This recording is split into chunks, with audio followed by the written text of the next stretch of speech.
प्रिय संस्कृत मित्रों, आप सबको नमः संस्कृताय। आज हम लोग कक्षा 10 के ट्यूशन भाग 2 के प्रथम पाठ मंगलम को पढ़ेंगे। देखिए, उपनिषदः वैदिक वाङ्मयस्य अंतिमे भागे दर्शन शास्त्रस्य सिद्धान्तान् प्रकटयन्ति। उपनिषदः वैदिक वाङ्मयस्य, उपनिषद वैदिक वाङ्मय के अंतिमे भागे, अंतिम भाग में दर्शन शास्त्र से सिद्धांतान प्रकटयन्ति, दर्शन शास्त्र के सिद्धांत को प्रकट करता है, बतलाता है। उपनिषद वैदिक वाङ्मय के अंतिम भाग में दर्शन शास्त्र के सिद्धांत को प्रकट करता है। सर्वत्र परम पुरुषस्य परमात्मनः महिमा प्रधानतया गीयते। सभी जगह परम पुरुष परमात्मा की महिमा प्रधान रूप में गाई जाती है। तेन परमात्मना जगत व्याप्त अनुशासितम च अस्ति। उन्हीं परमात्मा के द्वारा, तेन परमात्मा के द्वारा, किनके द्वारा? उन्हीं परमात्मा के द्वारा इस जगत को अनुशासित रूप में रखा गया है। और वही परमात्मा इस पूरे जगत में क्या है? व्याप्त है, अर्थात सभी जगह है। स एव सर्वेषां तपसां परमम लक्ष्यम। स एव, कौन? वही एक। कौन? वही एक, वही परमात्मा ही एक। सभी के तपस्याओं के वही परमात्मा क्या है? एक परम लक्ष्य है। जो भी तपस्वी जन तपस्या करते हैं तो उन्हें क्या होता है? तपस्या का अपना लक्ष्य क्या होता है? उन परम प्रभु को प्राप्त कर लेना, उन्हीं परमात्मा को ही प्राप्त कर लेना सबकी तपस्याओं का परम लक्ष्य होता है। अस्मिन् पाठे, इस पाठ में परमात्म परा उपनिषदां पद्यात्मका पंचमंत्रा संकलिता सन्ति। इस पाठ में उन्हीं परमात्मा के लिए उपनिषदों से 5 मंत्र पद्य के रूप में संकलित हैं, अर्थात लिए गए हैं। तो किनसे श्लोक लिए गए हैं? तो पद्य के रूप में उपनिषदों से 5 मंत्र अर्थात संकलित हैं, लिए गए हैं। तो पहला श्लोक देखा जाए। हिरण्यमयेन पात्रेण सत्यस्या अपिहितं मुखं। हिरण्यमयेन पात्रेण सत्यस्या अपिहितं मुखं। तत्त्वं पूषन्न अपावृणो सत्यधर्माय दृष्टये। पुनः एक बार देख लिया जाए श्लोक को। हिरण्यमयेन पात्रेण सत्यस्या अपिहितं मुखं। तत्त्वं पूषन्न अपावृणो सत्यधर्माय दृष्टये। यह ईशावास्य उपनिषद से यह श्लोक संकलित है। इसमें क्या सत्य के विषय में कहा गया है? इसमें कहा गया है कि सत्य का मुख स्वर्णमय पात्र से ढका हुआ है, अर्थात सोने के आवरण से सत्य का मुख ढका हुआ है। इसमें प्रार्थना की गई है कि तत्त्वं पूषन्न अपावृणो। पूषण अर्थात भगवान सूर्य को कहा जाता है। हे भगवान सूर्य, आप उस आवरण को अपावृणो अर्थात हटा दें। किस आवरण को हटा दें? अर्थात उस सोने के आवरण को क्या करें? आप हटा दें, ताकि हम क्या करें? सत्य को एवं धर्म को देखने के लिए हे प्रभु उस आप आवरण को हटा दें, ताकि हम सत्य धर्म को देख सकें। अब दूसरा श्लोक देखा जाए। अनोरणीयान महतो महीयान। अनोरणीयान महतो महीयान। आत्मस्य जंतुः निहतो गुहायां। तम क्रतुः पश्यति वीतशोको धातु प्रसादात् महि आत्ममानः। अनोरणीयान महतो महीयान। आत्मस्य जंतो निहतो गुहायां। तम क्रतुः पश्यति वीतशोको धातु प्रसादात् महि आत्ममानः। यह श्लोक कठोपनिषद से संकलित है। देखिए यहाँ पर लिखा है कठोपनिषद से संकलित है। पहला ईशावास्य उपनिषद से संकलित था। ऐसे भी प्रश्न पूछ देता है कि हिरण्यमयेन पात्रेण, उसके बाद डैश डैश दे करके कह देगा यह किस उपनिषद से संकलित है। तो आप उपनिषदों को भी याद करते चलें। ऐसे जिस तरह से श्लोकों का हम वाचन करा रहे हैं, उस तरह से आप वाचन कीजिएगा तो जल्दी से याद हो जाएगा। पुनः एक बार फिर से वाचन कर लिया जाए। अनोरणीयान महतो महीयान। आत्मस्य जंतो निहतो गुहायां।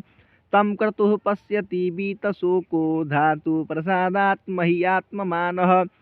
इसमें आत्मा के स्वरूप एवं निवास के विषय में कहा गया है, जो कठोपनिषद से दूसरा श्लोक संकलित हैं। इसमें आत्मा के स्वरूप एवं निवास के विषय में कहा गया है कि आत्मा का स्वरूप कैसा है। तो कहता है अणोर अणियान, अणु अणु अणु परमाणु होता है, तो अणु से भी छोटी, अणु बहुत छोटा कण होता है, तो अणु से भी छोटी, अनोर अनियान, महतो महियान, और महान से भी महान, महतो महियान क्या है, अणु से भी छोटी क्या है, तो आत्मा है, और महान से भी महान क्या है, बड़ी से भी बड़ी क्या है, तो आत्मा है।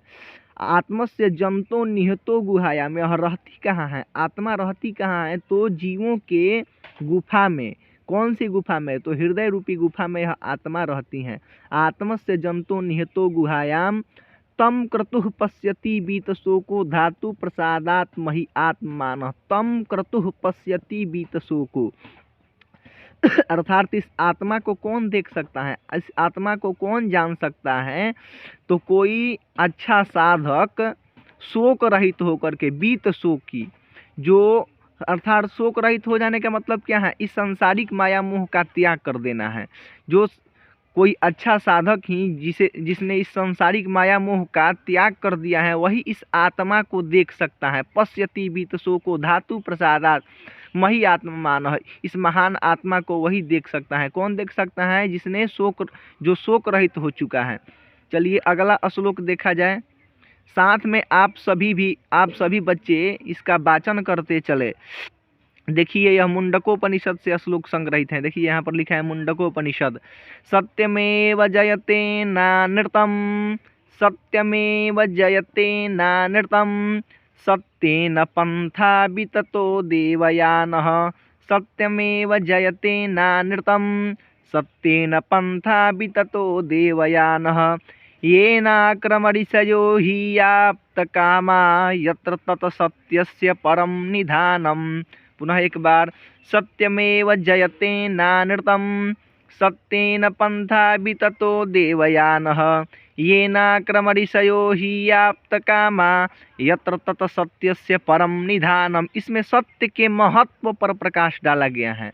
इसमें किस पर प्रकाश डाला गया है, इसमें इस श्लोक में क्या बतलाया गया है, तो सत्य के महत्व को बतलाया गया है। सत्यम एव जयते, सत्यमेव जयते नानृतम, संसार में सत्य की जीत होती है। अर्थात इस संसार में किसकी जीत होती है, तो सच्चाई की जीत होती है, सत्य की जीत होती है। नानृतम, असत्य की नहीं होती है। किसकी जीत नहीं होती है, असत्य की जीत नहीं होती है। कहने का मतलब क्या है कि ईश्वर की प्राप्ति कैसे होती है, तो सच्चे मन से आराधना करने से क्या होती है, ईश्वर की प्राप्ति होती है। कहने का वही सेंस है कि सत्यमेव जयते, अर्थात संसार में सत्य की जीत होती है, असत्य की नहीं। सत्येन पंथा विततो देवयानः, सत्येन सत्य के द्वारा ही, पंथा अर्थात रास्ता, अर्थात देवयानः देवलोक का रास्ता, अर्थात देवताओं के अर्थात उस स्वर्ग का रास्ता, सत्येन पंथा विततो देवयानः, सत्य के द्वारा ही उस देवलोक का मार्ग क्या होता है, प्रशस्त होता है। येनाक्रमऋषयो हि याप्तकामा यत्र तत् सत्यस्य परम निधानम, और वह जो सत्य का रास्ता जाता है, जहाँ पर वो सत्य का रास्ता जो प्रशस्त होता है, वह रास्ता जाता है, उस पर चलने वाले जाते हैं, वहाँ पर यत्र तत् सत्यस्य परम निधानम, वहाँ पर सत्य ही सत्य है, सत्य का सत्य ही भंडार ही है, पूरा खजाना है, निधान है, कोष है, भंडार है, खजाना है। तो चलिए और अगला श्लोक देखा जाए। देखिए, यथा नद्यः स्यन्दमानाः समुद्रे, बोलिए पुनः आप लोग पीछे से भी बोलिएगा, यथा नद्यः स्यन्दमानाः समुद्रे अस्तं गच्छन्ति नाम रूपे विहाय, तथा विद्वान् नाम रूपाद् विमुक्तः परात् परं पुरुषम् उपैति दिव्यम्। यथा नद्यः स्यन्दमानाः समुद्रे अस्तं गच्छन्ति नाम रूपे विहाय, तथा विद्वान् नाम रूपाद् विमुक्तः परात् परम पुरुषम उपैति दिव्यम। यह मुंडकोपनिषद से, यह भी श्लोक किससे संकलित है, तो मुंडकोपनिषद से ही यह श्लोक संग्रहित है। इसमें जीव एवं आत्मा के बीच के संबंध को बतलाया गया है कि इसमें जीव एवं आत्मा के बीच का संबंध क्या है। कहता है यथा नद्यः, यथा मतलब होता है जैसे, नद्यः मतलब नदियाँ, जैसे नदियाँ स्यन्दमानाः समुद्रे, जैसे नदियाँ क्या करती हैं, बहती हुई स्यन्दमानाः समुद्र में, अस्तम गच्छन्ति नाम रूपे विहाय। जैसे नदियाँ बहती हुई समुद्र में अस्तम गच्छन्ति नाम रूपे विहाय, नाम और रूप का विहाय अर्थात त्याग करके मिल जाती हैं। बहती हुई अर्थात मान लीजिए आपके घर के पास कोई नदी होगी तो उसका कुछ ना कुछ नाम तो जरूर होगा और उसका कुछ ना कुछ किनारा, अपना अलग किनारा होगा। कहीं पर इतनी चौड़ी होगी तो कहीं पर इतनी पतली होगी। तो उसी तरह से नदियाँ क्या होती हैं, जब यहाँ पर आपके घर के पास बहती हुई, जैसे मान लीजिए गंगा है, जमुना है, सिंधु है, कावेरी है, तमाम तरह की नदियाँ हैं, तो उसका अपना अपना क्या होता है, नाम होता है और उसका कुछ ना कुछ आकार होता है, उसका स्वरूप होता है। और वही जब नदियाँ जाकर के समुद्र में मिल जाती हैं तो पता नहीं लगता, बहुत सारी नदियों का जल उसमें आकर के मिलता है, तो यह पता नहीं लग पाता कि किस नदी का कौन सा जल है। तो वही कहता है कि यथा नद्यः स्यन्दमानः समुद्रे, जैसे नदियाँ बहती हुई अस्तम गच्छन्ति नाम रूपे विहाय, जैसे नदियाँ बहती हुई अपने नाम रूप का त्याग करके उस समुद्र में जा करके मिल जाती हैं। तथा विद्वान नाम रूपाद विमुक्तः परात् परम पुरुषम मुपैति दिव्यम, उसी तरह विद्वान लोग जो संत महात्मा होते हैं अर्थात विद्वान होते हैं, जो इस आत्मा को जानते हैं, जो इस सत्य को जानते हैं, अर्थात जो शोक रहित हैं, ऊपर के श्लोकों में यह बतलाया गया है। उसी तरह नदियों की तरह, किसके तरह, तथा विद्वान नाम रूपाद विमुक्त, उसी तरह से विद्वान लोग अपने नाम और रूप का त्याग करके उस परम पुरुष परमात्मा में मिल जाते हैं। अर्थात क्या करना होगा, हमें अपने अहम का त्याग करना होगा। अपने नाम रूप से विमुक्त होने का मतलब क्या है, हमें अपने अहम का त्याग करना होगा, तभी हम उस परम पुरुष परमात्मा में मिल जाते हैं। पुनः एक बार देख लिया जाए, यथा नद्यः स्यन्दमानः समुद्रे अस्तम गच्छन्ति नाम रूपे विहाय, जैसे नदियाँ अपने नाम रूप का त्याग करके समुद्र में जा करके मिल जाती हैं, उसी तरह तथा विद्वान नाम रूपाद विमुक्तः परात् परम पुरुषम मुपैति दिव्यम, उसी तरह से विद्वान लोग अपने नाम और रूप का त्याग करके उस परम पुरुष परमात्मा में क्या करते हैं, मिल जाते हैं। चलिए इसके बाद अगला श्लोक देखा जाए।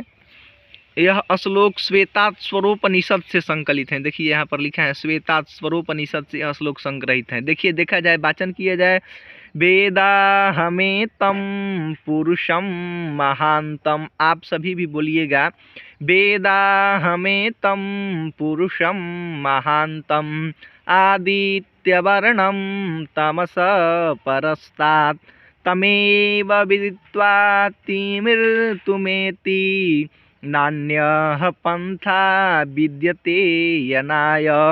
फिर एक बार, वेदाहमेतं पुरुषं महांतम आदित्यवर्णं तमसः परस्तात् तमेव विदित्वा तिमिर्तुमेति नान्यः पंथा विद्यते यनाय। इस श्लोक में वेद स्वरूप उस परमपिता परमेश्वर के विषय में कहा गया है। इसमें क्या कहा गया है, उस वेद स्वरूप अर्थात वेद के रूप में जो परमपिता परमेश्वर है उन्हीं को बतलाया गया है, उन्हीं के विषय में कहा गया है। वेदाहमेतं पुरुषं महांतम आदित्यवर्णं तमसः परस्तात् तमेव विदित्वा तिमिर्तुमेति नान्यः पंथा विद्यते यनाय। ऋषि मुनियों का कहना है कि ईश्वर ही क्या है, एक प्रकाश का पुंज है और उन्हीं के प्रकाश से यह क्या है, पूरा संसार आलोकित है। उन्हीं के प्रकाश से ही यह सारा संसार क्या है, आलोकित है। ईश्वर ही केवल एक प्रकाश का पुंज है। अर्थात उसके बाद ज्ञानी जन उस वेद स्वरूप परम पिता परमेश्वर को जानने के लिए उसी वेद स्वरूप परमपिता परमेश्वर आदित्य वर्णम तमसः परस्तात्, वेदाहमेतं पुरुषं महांतम आदित्य वर्णम तमसः परस्तात्। यदि इसके हिसाब से चलेंगे तो इसमें ऋषियों का कहना है कि मैं क्या हूँ, मैं अहंकार स्वरूप अज्ञानी पुरुष हूँ। और दूसरे क्या हैं तो आदित्य वर्णम तमसः परस्तात्, दूसरे आदित्य वर्ण अर्थात उस सूर्य के समान क्या है, ज्ञानी पुरुष है। तमेव विदित्वा तिमिर्तुमेति नान्यः पंथा विद्यते यनाय। ये ऐसा ही मान करके विद्वान लोग इस मृत्यु पर विजय प्राप्त कर लेते हैं। मृत्यु पर विजय प्राप्त कर लेने का मतलब क्या है? अर्थात इस जीवन मरण के फंदे से मुक्त हो जाना। तमेव विदित्वाति मृत्युमेति, उसी जीवन मरण के फंदे से मुक्त हो जाते हैं, अर्थात मृत्यु पर विजय प्राप्त कर लेते हैं। जीवन मरण का फंदा क्या है कि न बार बार न हमें जन्म लेना पड़ेगा, न हमें मरना पड़ेगा, अर्थात हमें मोक्ष की प्राप्ति हो जाती है। किन्हें मोक्ष की प्राप्ति हो जाती है? जो ऐसा मानते हैं कि अहम तमस, मैं अहंकार स्वरूप तामसी प्रवृत्ति का हूँ, अहंकारी व्यक्ति हूँ। और दूसरे क्या है? आदित्य वर्ण अर्थात उस सूर्य के समान क्या है? ज्ञानी पुरुष हैं। तमेव विदित्वाति मृत्युमेति नान्यः पंथा विद्यते यनाय, ऐसा ही जान करके, विदित्वाति जान करके, मृत्युमेति वो लोग मृत्यु पर विजय प्राप्त कर लेते हैं। नान्यः पंथा विद्यते यनाय, नहीं है कोई दूसरा रास्ता, पंथा न अन्य पंथा, नान्य पंथा, कोई और रास्ता नहीं है। क्या कैसा रास्ता नहीं है? तो अर्थात इस जीवन मरण के फंदे से मुक्त होने का और कोई रास्ता नहीं है। ऐसा ही मान कर के लोग क्या, वही जो लोग ऐसा मानते हैं, जो संत प्रवृत्ति के आदमी हैं, जो ज्ञानी जन हैं, ऐसा ही मान करके वे लोग मृत्यु पर विजय प्राप्त कर लेते हैं। वीडियो बहुत लंबा होने जा रहा है, चलिए जल्दी से प्रश्न उत्तर की तरफ देख लिया जाए। इसमें देखिए लगा दिया गया है, इसमें लिख दिया गया है, ये अभ्यास मौखिक प्रश्न है, इस अर्थात मुंह से इसका जवाब देना है। एक पदेन उत्तरम वदत, एक पद में अर्थात एक शब्द में क्या इसका उत्तर देना है। लिखा है हिरण्यमयेन पात्रेण कस्य मुखम अपीतम, हिरण्यमयेन पात्रेण कस्य मुखम अपीतम। आप लोग यदि ऊपर समझे होंगे तो आप लोगों को याद नहीं होगा कि सोने के पात्र से किसका मुख ढका हुआ है, तो सत्य का मुख, सत्य का मुख सोने के आवरण से ढका हुआ है। उसके बाद लिखा है सत्य धर्माय प्राप्त किम अपावरणो, सत्य धर्म को देखने के लिए कैसे आवरण को हटा देना है, तो सोने के पर्दे को हटा देने की बात की गई है। किससे की गई है? तो भगवान सूर्य से की गई है। देखिए आपके परीक्षा में जो भी प्रश्न आएंगे वो हिंदी में ही आएंगे, ऐसे ही 4 ऑप्शन आप लोगों को दिया रहेगा। अब अगला श्लोक देखा जाए, लिखा है ब्रह्मणः मुखम केन आच्छादितम अस्ति, ब्रह्म का मुख अर्थात सत्य का मुख किससे ढका हुआ है? तो पात्र से ढका हुआ। केन आच्छादितम अस्ति, तो उसी पात्र से ढका हुआ। अच्छा, महतो महियान कह, महान से महान क्या है? तो आत्मा है। महान से भी महान क्या है? आत्मा है। अनोरणीयान महतो महियान, इसलिए कहते हैं आप लोग साथ में बोल करके आप सभी श्लोकों को याद करते चलिए। उसके बाद लिखा है अनो अनियान कह, अणु से भी छोटी क्या है? तो आत्मा ही है। अच्छा, लिखा है पृथिव्यादे महत् परिणाम युक्तात् पदार्थ महतरः कह, पृथ्वी पर महान से महान पदार्थ के रूप में महान से महान कौन है? तो आत्मा ही है। अच्छा, अब लिखा है कीदृश पुरुष जितेन्द्रिय प्रसादात् आत्मन महिमानं पश्यति शोकरहितश्च भवति, किस तरह के व्यक्ति अपने इंद्रियों को जीत करके और आत्मा को देख सकते हैं और शोक रहित होकर के देख सकते हैं? तो धातु के प्रसाद से, अर्थात उस प्रभु के ही प्रसाद से कोई अच्छा साधक, कोई अच्छा पुरुष इस महान आत्मा को देख सकता है। अब पूछता है किम जयम प्राप्तनोति, किसकी जीत हो जाती है? तो सत्य की जीत हो जाती है। किसकी जीत होती है? तो सत्य की जीत होती है। किम न प्राप्नोति, आम अर्थात आम का मतलब क्या होता है? सत्य की। किम जयम न प्राप्नोति, किसकी जीत नहीं होती है? तो सत्य की जीत नहीं होती है। ऐसे ही प्रश्न आपके परीक्षा में हिंदी में ही आएंगे, 4 ऑप्शन होगा, आपको उसको सही ऑप्शन पर काला करना होगा। आपके परीक्षा में इसी तरह का प्रश्न आएगा। इसके बाद लिखा है का नाम रूपश्च विहाय समुद्रे अस्तम गच्छन्ति, कौन अपने नाम रूप का त्याग करके समुद्र में मिल जाती हैं। देखिए यहाँ पर गलती लिख दिया गया है, कौन अपने नाम रूप का त्याग करके समुद्र में मिल जाती हैं? तो नदियाँ मिल जाती हैं।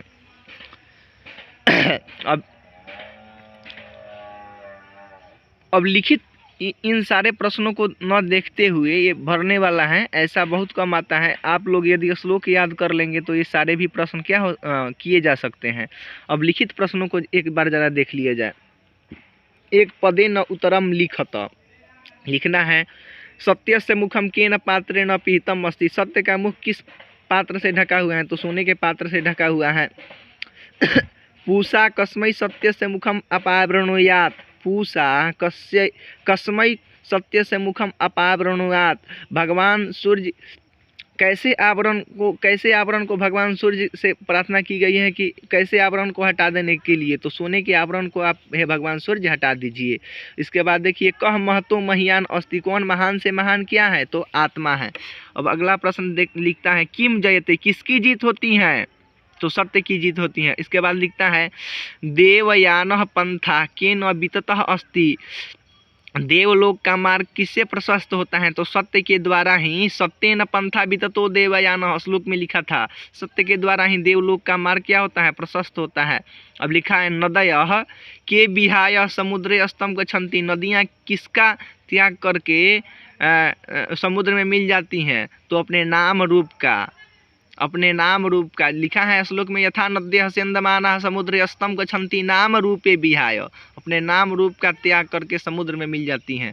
साधकः पुरुषं विदित्वा कम अत्येति, साधकः तमेव विदित्वाति मृत्युमेति, साधक क्या जान करके, अर्थात उस वेद स्वरूप क्या जान करके मृत्यु पर विजय प्राप्त कर लेते हैं, तो वे कहते हैं कि मैं अहंकार स्वरूप अज्ञानी पुरुष हूँ। इसका एक पद में ही उत्तर देना है, एक ही तरह का इसमें ऑप्शन आएगा। यदि एक ऑब्जेक्टिव में आएगा तो ऐसे आएगा, या ये तो एक पद वाला उत्तर था, और लिखित 2 नंबर का आपका आएगा, लघुत्तरीय या दीर्घोत्तरीय प्रश्न आएगा, तो उसका मतलब 2-4 लाइन में, 5 लाइन में, जितने शब्द में उसका लिखने को दिया होगा उतने शब्दों में आपको लिखना है। लिखा है, साधक पुरुषम विदित्वा कम अत्येति, साधक पुरुष क्या जान करके मृत्यु पर विजय प्राप्त कर लेते हैं, अत्येति, तो वो कहते हैं कि ऊपर हम बता ही चुके हैं कि वे कहते हैं कि मैं अहंकार स्वरूप अज्ञानी पुरुष हूँ।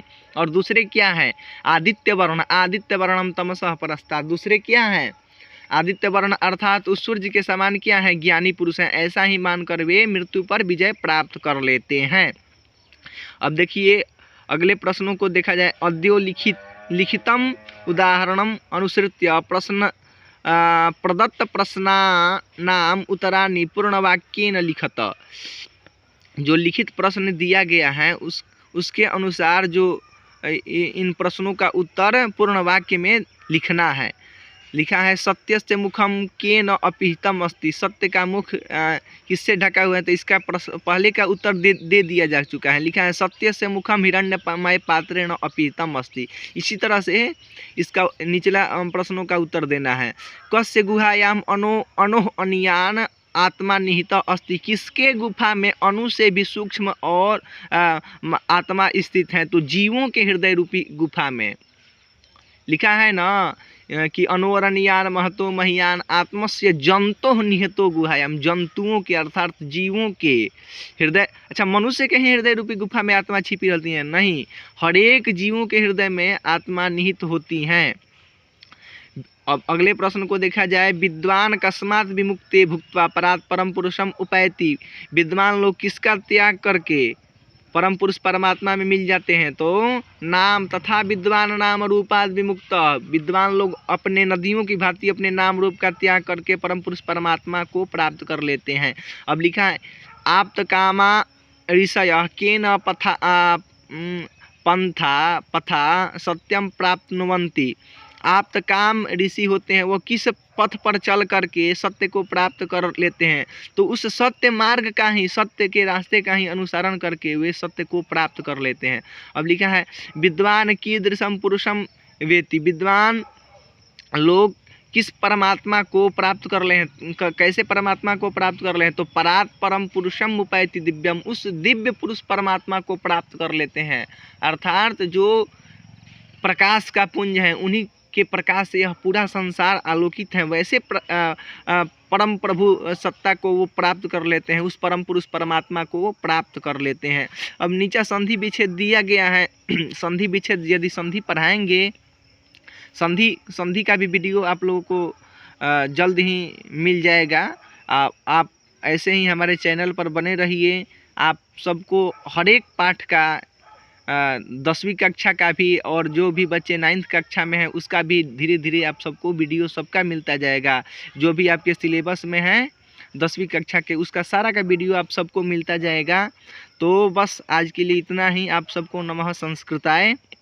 आप लोगों को ये वीडियो अच्छा लगा हो तो चैनल को सब्सक्राइब कर लें। चैनल का नाम है संस्कृत सरगम, और उसे लाइक कर दें। अपने जो और भी छोटे भाई हों या और भी आपके मित्र हों उनके पास शेयर कर ले, जो जिससे वे लोग भी इस वीडियो का लाभ उठा सके। सभी चाहे कोई कोचिंग हो, ट्यूशन हो, बहुत जगह कम संस्कृत की पढ़ाई मिल पाती हैं, हमें नहीं लगता है जल्दी मिल पाती हैं, कहीं कहीं बहुत अच्छे से भी मिल जाती होगी। तो जैसा भी हमने अपने से अच्छा ही आप लोगों को बतलाने का प्रयास किया है। तो आप लोगों को अच्छा लगे तो लाइक, शेयर और कमेंट, और अपने जो भी दोस्त हैं उनके पास शेयर करने की ज़रूर कृपा कीजिएगा। तो चलिए आज के लिए नमः संस्कृताय।